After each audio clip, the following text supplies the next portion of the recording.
आमर जयराम भाई सब बहुत ए मंदिर जो चली काम तार सब काम देखुं आम बालकृष्ण भाई उपस्थित थी 5टी ग्राम मुखिया लोक समस्त को आज महाशिवरात्रि हार्दिक अभिनंदन। गोटे कथा कहि श्री श्री बालकेश्वर स्वामी ए पीठर जी पाद दे सी आगे बढ़ 2 वर्ष तले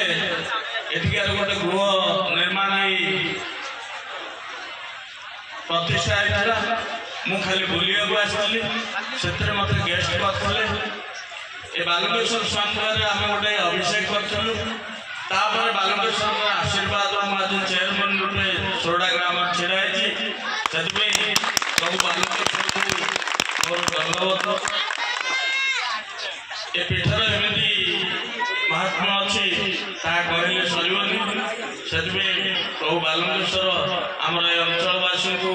समस्त को सुख रखु आगू आगू उन्नति हो।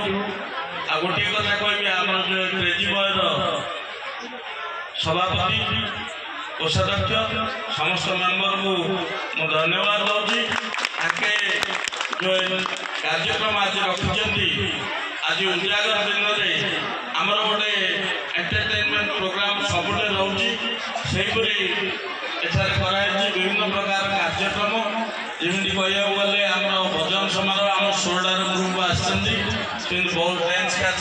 कार्यक्रम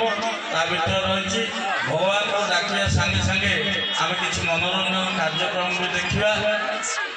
ये कही मो वक्तव्य शेष कर नमस्कार। जय प्रभु बालकेश्वर।